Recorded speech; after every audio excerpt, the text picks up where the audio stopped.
Hello, Management 340. So, as promised, this is the first video of the series of videos that I will make throughout the semester. And this one is for chapter one.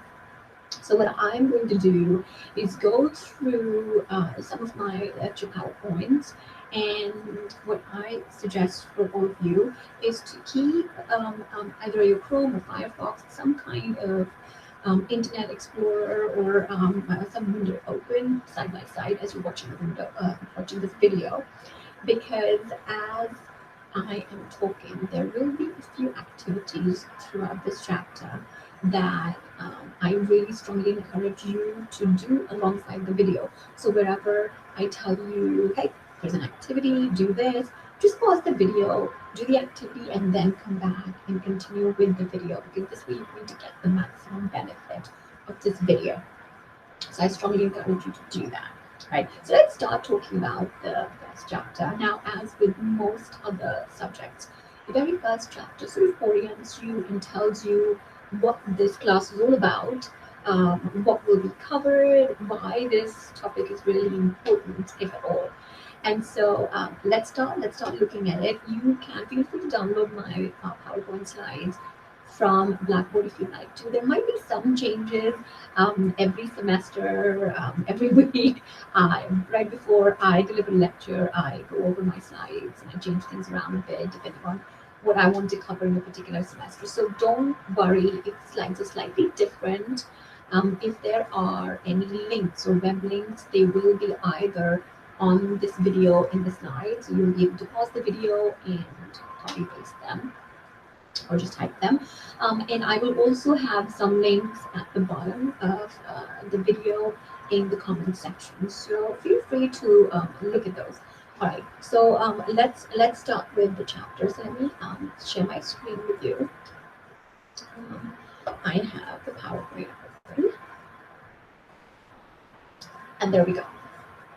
All right, so the very first chapter, Introduction to Management. So let me minimize my own window here so that I can look at it with you. All right. So, what is this chapter all about? Or what is this topic all about? Management. One of the things that always makes me laugh is people talking about how management is easy. I've been told so many times, management, oh, anyone can be a manager. Um, I don't know how many of you are shaking your heads. They're going, no, but let's talk through it. Let's talk through, is it really easy for anyone to be a manager? So one of the first things is, what is management, right? What does management? What is this class going to teach you? Um, let's look at, this is what I want you to do, right? This is one of the activities where feel free to pause if you need a little bit more time, but I want you to take a moment and think about the best manager you've ever had, right? If you've had work experience, whether you worked full time, part time, just for summers, think about the best boss you've ever had, right? Think about them. Take a notepad, write down what made them best in your opinion. Feel free to pause the video if you want to. Now, once you're done with that, I want you to think of the worst manager you've ever had. Right? Don't just think of the best one. Put them side by side. Think of the worst manager and think of what was it that made them so bad that you called them the worst manager. I'm sure you've had a bad boss.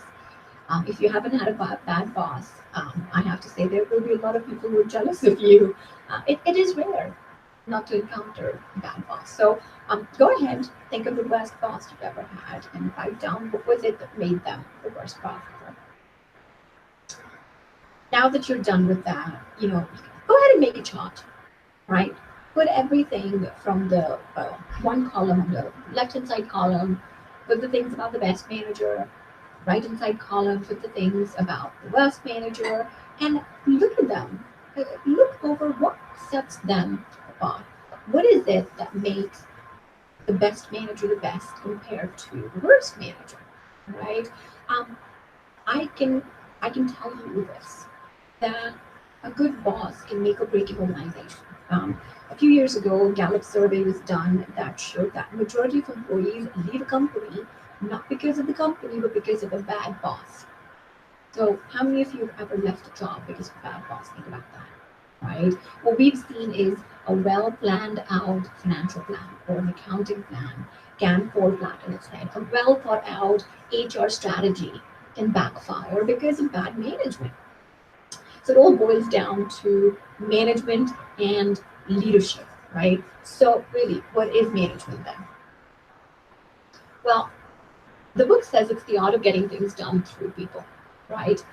Or the pursuit of organizational goals, both efficiently and effectively. It's really important to understand these two words, efficiently and effectively. You could do something really quickly and yet not be effective.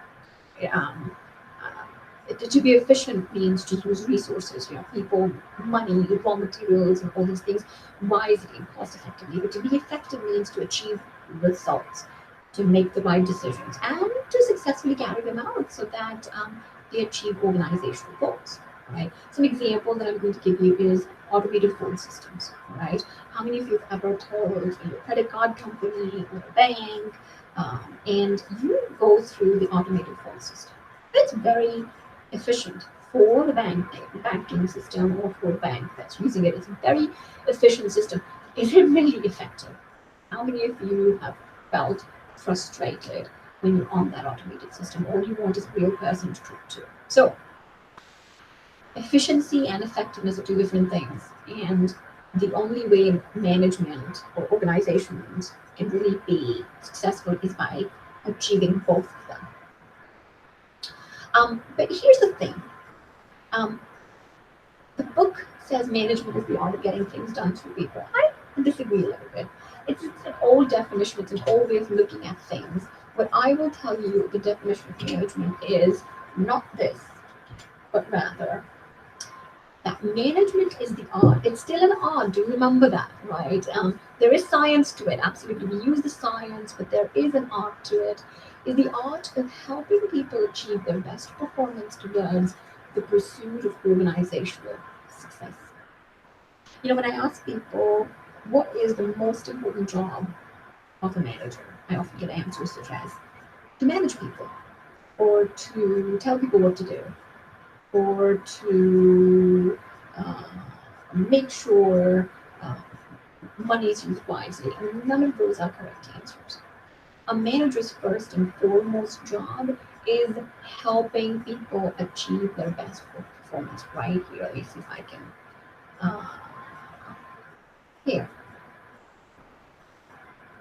right here, helping people, right? And the next thing is to achieve their best performance. But why? What is this best performance for? It's not for personal gains, it's for organizational success. Those are three important elements that a manager needs to understand, that you're helping your employees become the best that they possibly can. If a boss ever comes up to you and tells you, tell me what I can do to help you do your job really well, that's a good boss right there, right? That's what management is all about. So why should you study management? Most of you probably aren't management majors. So why would you be asked to study management? What would studying management give you? Right? Well, if you're an accountant or a finance major or logistics major, let's say HR, any of the other majors other than management, what does studying management give you? Well, first thing, it helps you understand and how to deal with organizations from outside, as an outsider, right? As an accountant or a financial manager, it helps you understand how the organization really functions, because that will help you do your job better. It also helps you understand how to relate to your supervisor, because trust me, whether you are someone's boss someday or not, you will definitely have a boss. And it's really important to understand what are the things that they have to keep an eye on and why they do what they do. It's also really important to study management to understand how to interact with coworkers. If any of you have ever been frustrated with politics at work or how to navigate politics at work, well, management is the study of those things. Management helps you understand how to navigate that politics. And finally, it also helps you understand how to manage yourself in the workplace, how to become more effective. And a lot of times I've had clients who tell me that they do everything that they're supposed to, yet they get passed on for promotion. What is it that they're not doing well? Well, right here, study management, and it's going to help you understand what could you do to get that promotion. So I'm going to say this to you: if you are someone who's not a management major right now, if you have an undeclared major, go ahead and look at management. Wait for this class and see if management is something that you're interested in. If you are interested in becoming a manager someday or becoming a leader or a boss someday, you will need these skills. I can assure you that your technical field will not help you learn those skills. Technical field will help you become a technical expert. But if you want to go ahead and become a manager someday, you will need to understand and learn management. Which means going beyond just this class. So if you like the things that you learn in this class, go ahead, talk to your business advisor, and either do a double major with management as one of the options, or you can pick up management as a minor and learn many of the same skills that the majors are learning. Or if you haven't decided what your major should be, think about management as a viable option. All right. So let's go forward, right? Let's look at management from a modern perspective. Management 20 years ago and management today, or management even 10 years ago and management today. How has it changed? What are some of the things that managers face today that they didn't earlier? Right? What are the challenges? Your book talks about 7 challenges, but there are a few challenges that I really want to focus on. Some of the challenges, you read the book and you can understand, but there are some that I would really want to focus on. So the first challenge that your book talks about is managing for competitive advantage, which is staying ahead of your rivals. It's really important. If you're not, it's a competitive world out there. If you're not able to stay ahead of your rivals, you can start losing revenue, right? So the ability of an organization to produce goods or services more effectively than their competitors is really, really important, right? And how do you do this? So you do it by staying ahead in 4 areas: being responsive to customers. What does that mean? Right? If you are a company that has customer service either as its main business or it offers customer service, so for example, Bank of America, um, I don't know if they changed it about a year or two ago. Whenever I call Bank of America, even now, they have horribly long wait time. Well, you know what? You're losing customers because I would call a company like American Express and would be put through instantly, right? Or the next area that you need to stay ahead of is innovation. How many of you remember phone companies that no longer exist because they could not stay ahead of the market and they could not keep up with the innovation that's been happening in the smartphone market?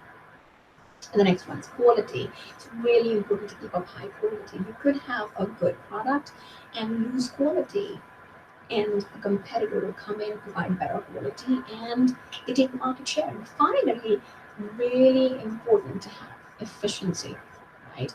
Are you doing things? Are you doing really good things with the least amount of resources? Being efficient is really important. Um, but the next challenge, and before we talk about the next challenge, this is an activity that I want all of you to do. So what I want you to do is open up your web browser and go to http colon backslash backslash implicit.harvard.edu.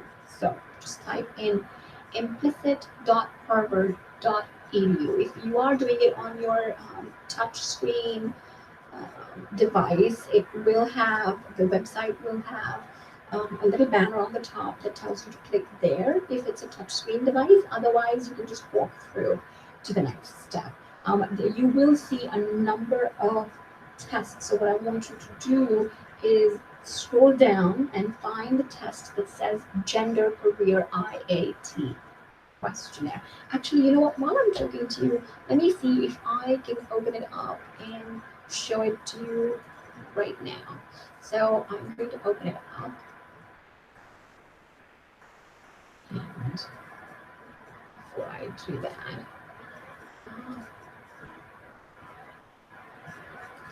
Let me take you through. There we go. So there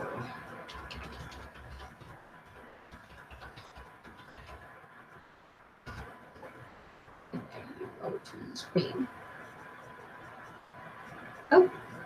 Oh, okay.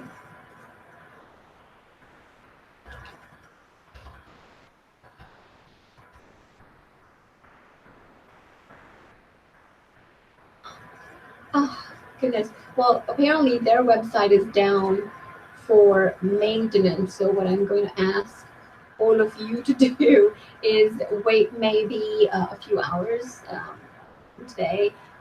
Open it up. By the time you watch this video, it may be already a few hours since I've done recording this video and the website will open. I opened this website earlier today and it worked perfectly. So if you're having trouble opening it, just wait a few hours and it will open back up. So in the meantime, let's go back. So once you've done the test, I would say wait to do the test before you come back to the video. It's the best way to do it. If you haven't, if you don't want to do the test, that's perfectly fine. Continue watching the video. So let me go back and show you, share the PowerPoint slides with you. There we go. All right. So let's go. All right. So go to this website, take the Gender ID questionnaire. Once you're done taking it, note your results down. You're not going to be sharing your results with anyone. So please just note them down, and when we go to the next slide, use them for reference. So what was your result? Did you take the test? Did you score? What did you score? Are you slightly biased towards traditional gender roles, or are you strongly biased? If you are strongly biased, don't be afraid. You are in a big company. Even people who are very modern and believe themselves to be progressive and believe that men and women are equal have shown unconscious bias towards traditional gender roles, where they feel that family is for women and career is masculine. Why does this happen? If you are modern, why would you still show traditional gender role expectations? Well, it is an outcome of our socialization, culture, the culture we're in and the generation that you're in. You see others around you who may be modern, but it becomes a habit pattern. However, as we move to younger generations, this bias starts to decrease. I've seen that in my classes, that when I give this test, people who are millennials and even younger than them, people who haven't really entered the workforce yet, don't show as much of traditional gender expectation bias. However, do remember, one of the challenges we'll talk about here is you're not going to be working in isolation. You are going to be working in a diverse organization, right, where there will be people from all kinds of generations. And there will be people who might have unintentional biases or even intentional biases. And as a manager, it's really important to be able to understand, how do I manage these people? How do I protect my diverse employees and yet do not marginalize the others? Because think about it, 47% of the total US workforce is women, compared to 15% from the 67. By 2030, 20% of US residents will be 65 or older, which means you will have a very, very multi-generational workforce, and you might even have a workforce where most of the employees are on one or the other end of the age spectrum. Either you have employees who are really old, who are about to retire, or you have very, very young employees. And how do you deal with that? What do you do? What kind of programs can you set up to give the maximum benefit from such a diverse population? Because trust me, as much as diversity is challenging, it can also present a lot of new opportunities for organizations to learn and do things. And finally, ethnic diversity. 1 in 6 Americans is foreign born, And by 2050, more than 50% of the US population is going to be ethnic minority. Truly is it really minority at that time if it's 54%. But you will have a much more diverse workforce than you've seen today.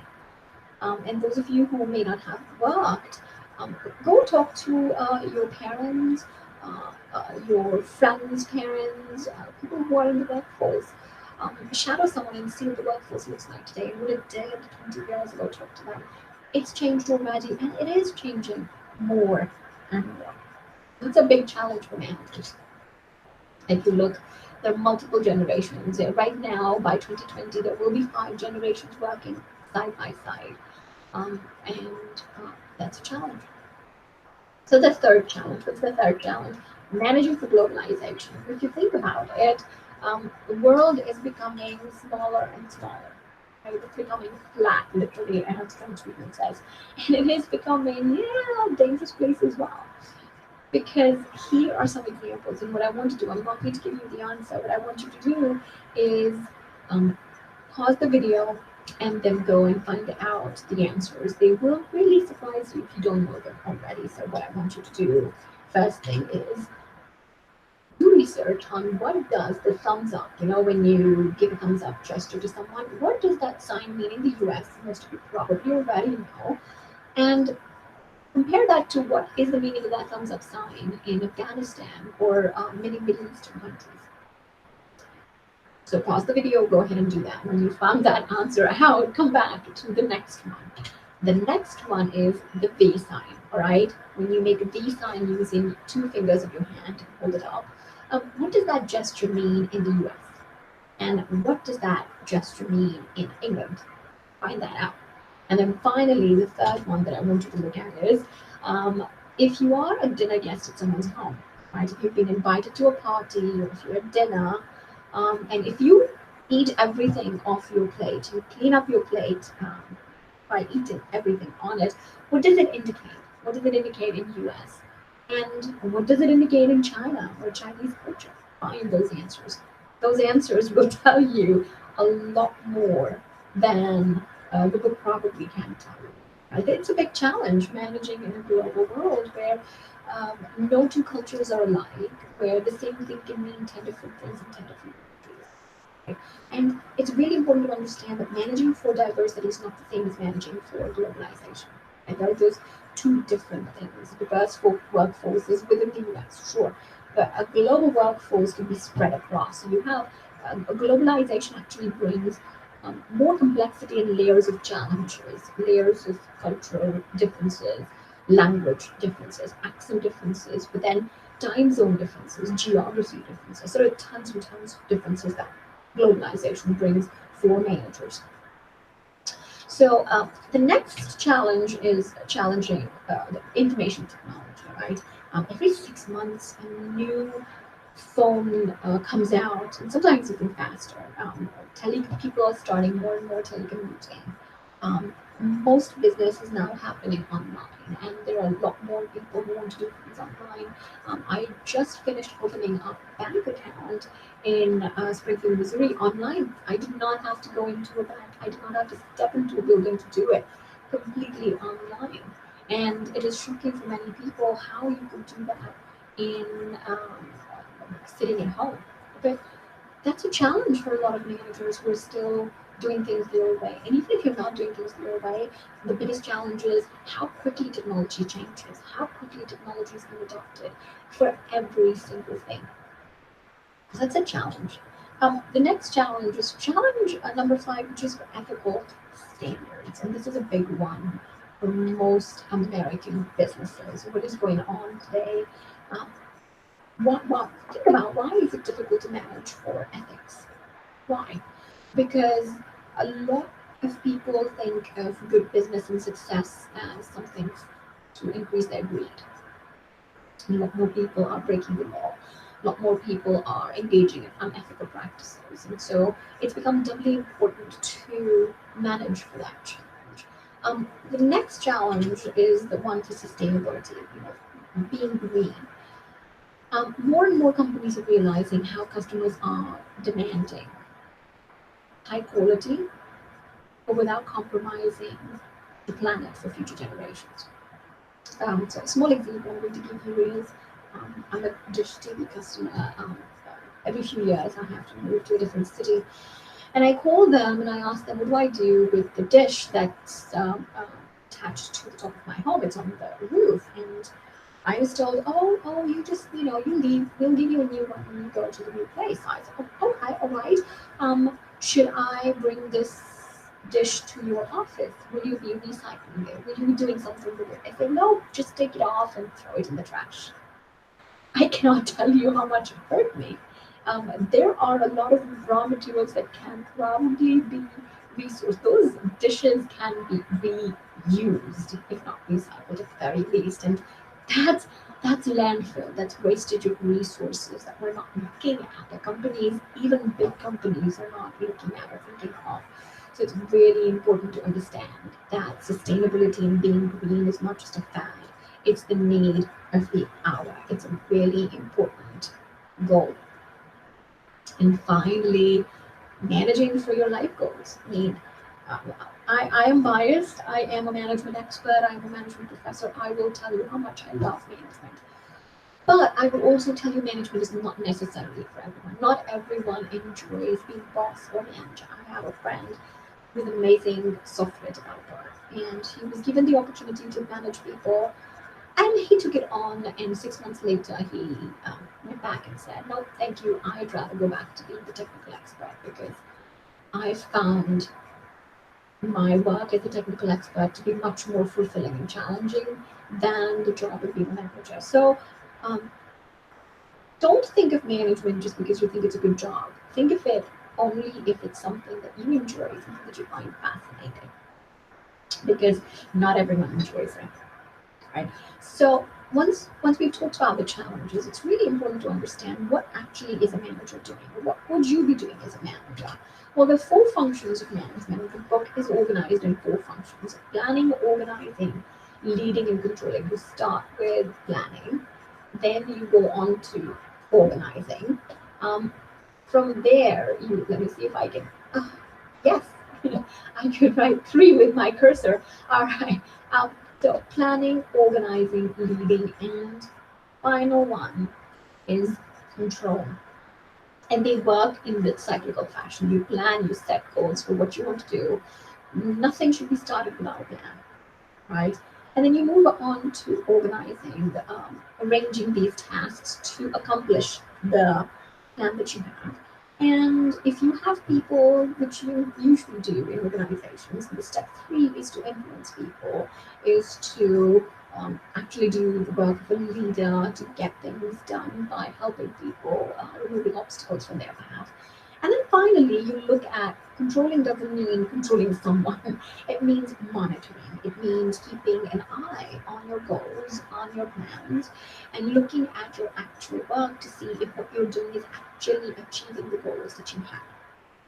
Now, I'm not going to spend too much time on the four functions in this video because we will be covering them throughout the semester. So we will come back to them.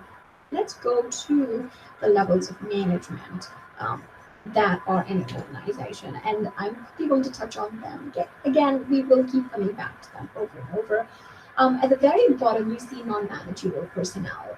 They can be blue-collar workers or they can be technical experts who are not in a management position. And then you move up from there to first-line supervisors or first-line managers.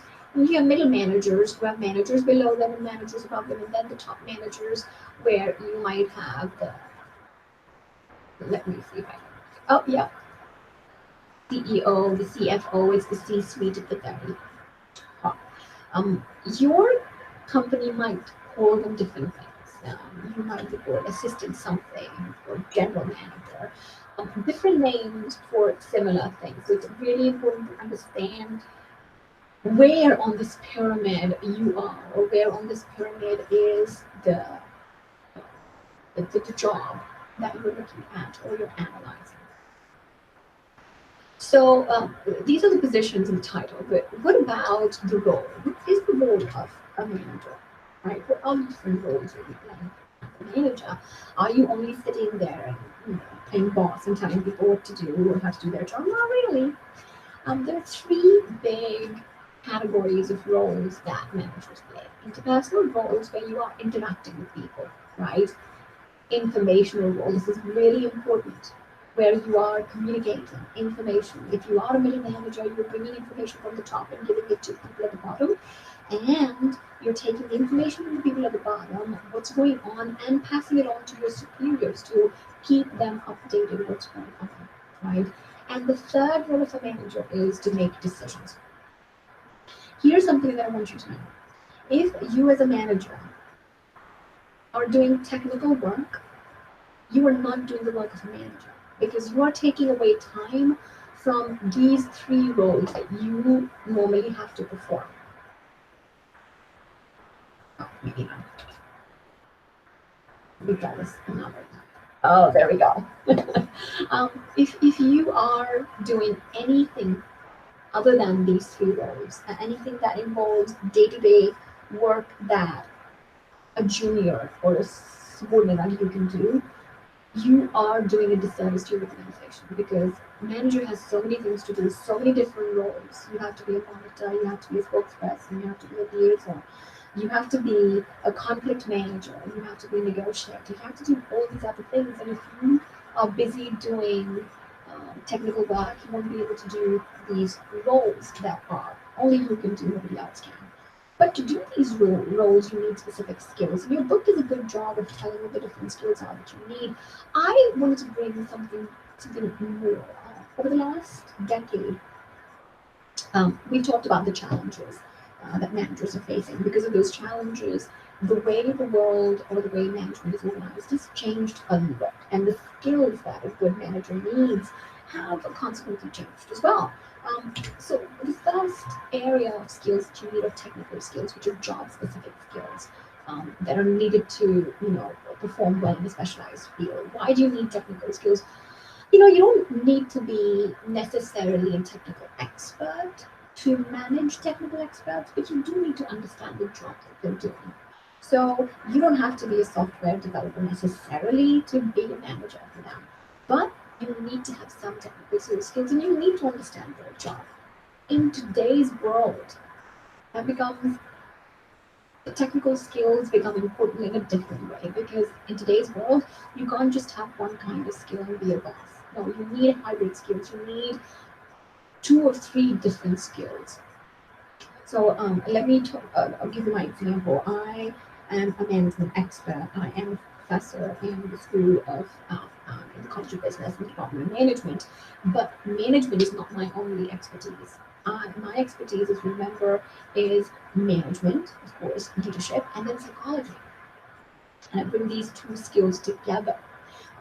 This is exactly what we've seen. We've seen a lot of people need to bring 2 different skills, hybrid skills, to be really successful in today's world, because today's world is so fluid, and you need multiple different skills, which is why I strongly suggest to people do a double major if you can. If you have the time and the energy, do a double major. Find, if you are in a math or a science predominant field, find a major that brings you opposite skills, liberal arts or psychology or human behavior or management, that will give you the skills that your first major doesn't necessarily have, because you will need them. You will need multidimensional skills or expertise.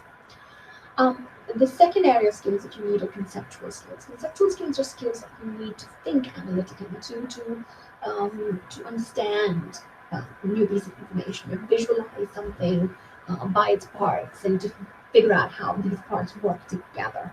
And these skills are really important in today's world too, because you need to be able to navigate complex and ambiguous information. Because the world is changing so much, every 3 months, 6 months, something new comes in, conceptual skills become even more important. But here's the thing, the next set of skills, the human skills that weren't given a lot of importance till about 10, 15 years ago, are becoming more and more important. Human skills are the ability to work well with other people and to cooperate with people and get things done through people. and what all are the different skills that people need today. The skills that I have on the screen in red font are the skills that you need today in this day and age that you didn't need 10 years ago. You did not need these skills 10 years ago. You did not need to have multidimensional expertise. You did not need to know how to navigate complexity or ambiguity. So, what are the skills and human skills that you need today that you did not need 10 years ago? Here you go. These are five, and these five just examples of the skills you need. You need high emotional intelligence. And emotional intelligence, we'll talk more about it as we go forward in, I believe, the chapter on personality. Well, understanding your emotions, understanding other people's emotions, and managing emotions at the workplace. You also need skills for managing different generations. Can you talk to people who are 40 years older than you without being disrespectful or coming off as brash? Can you talk to people, if you are older, can you talk to people who are younger and do things and understand things, identify with things that they like? Collaboration. Collaboration is really important. Most organizations, more than 80% organizations, require you to work in teams or in collaborative projects. If you are someone who's not very good at working well with others, you will not be able to succeed as a manager. And then the final two, leading virtual teams. More and more people are working from home or working from different locations, which is why the next one, global management, is really important. We talked about globalization. You can't really manage globalization without having the human skill, the people skill of managing people across different national boundaries, or managing people who you can't see, who you only see online. So for example, I'm teaching this class, but if I would rarely ever be able to meet any of you. So it becomes doubly important to understand how to work in these virtual online environments. And this is another reason to understand management and leadership. So if these are things that really interest you, keep of course, stay in this class, but then keep an eye out for learning more about leadership. Right? So now this is the end of this chapter. If you have any questions, please feel free to email me. If you have any general questions, please put them on the Ask the Professor discussion board. I will answer them. If a student gets to them before I do, feel free to answer them for your classmates. So this is the end of the chapter. Make sure, please, you follow the links and have done all the activities. Till next video, good luck and goodbye.